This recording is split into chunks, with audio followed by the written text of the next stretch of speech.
There is a scar on your body that you have stopped trying to explain. You know the one. Maybe it is visible. Maybe it lives somewhere only you can see. But you know exactly where it is, and you know exactly what it cost. And somewhere along the way, you stopped asking God to heal it. You started asking Him to make it disappear, to return you to the version of yourself that existed the morning before it happened. And He hasn't done that. So you have quietly decided that the mark is still there because His grace did not reach far enough. John chapter 20, verse 19. The disciples are locked inside a room 3 days after the worst thing they had ever witnessed. Jesus walks through the wall. He had walked out of a sealed tomb. He could move through walls as though they were made of air. And the first thing He chose to show them was the wounds. He extended His hands, palms up, like a man offering bread. These hands had stilled storms. They had broken loaves that fed thousands. They had held children small enough to fit in one palm. And now, they had holes in them. Thomas was in the room. The one who said, "Unless I put my finger where the nails were, I will not believe." And Jesus stepped close. He did not say, "You knew my voice for 3 years," He said. "Put your finger here." Thomas did not recognize Him by the glory. He recognized Him by the wound.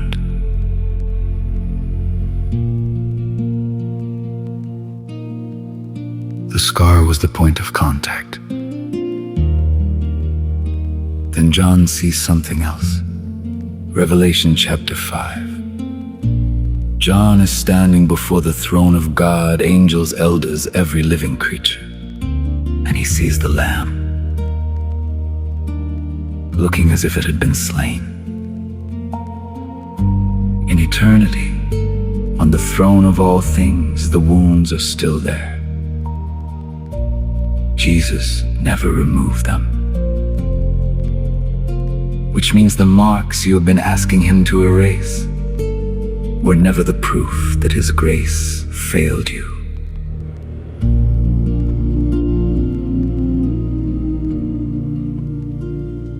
He could have come back with skin like a child's. He chose not to. He did not choose the wounds for you, but He chose to keep His. There is a difference between removing a wound and redeeming it. Removing it means it never happened. Redeeming it means love refused to let it be the last word. A body that has never been broken can tell you a lot about safety, but it cannot tell you a single thing about resurrection.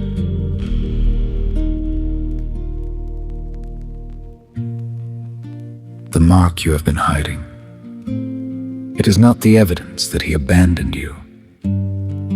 It is the evidence that when you were broken, you were not alone. Not because He had to, because love does not erase what it has walked through. The version of you without the mark is not the version He is coming back for. He is coming back for the one still here. The one with hands that look a little like His.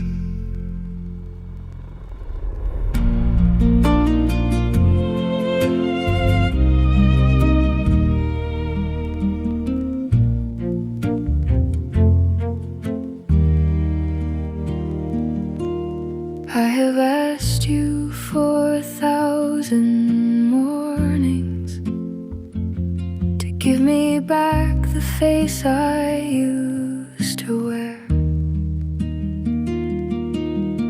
the one before the room went quiet, the one before the air. I have practiced every angle of forgetting.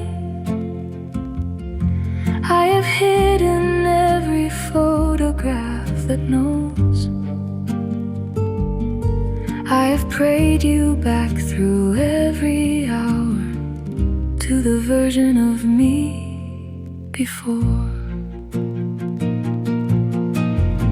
But you walked into that locked room, alive and breathing from the tomb. You did not hide the brutal cost. You held your hands into the light, and Thomas did not know you by the glory in the room. He knew you by the place where they had pierced you. A flawless thing can never know how deep the roots of rescue go. You kept the marks, you wore them through forever. You let them be the place where I could find you. So show me your hands, the ones that still remember, the ones you did not heal into something softer. You are not a doorway to a country that is gone. You did not come to rewind me, you came to bring me home.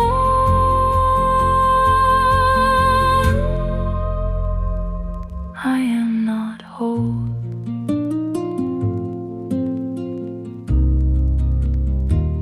I am redeemed. I will lift these hands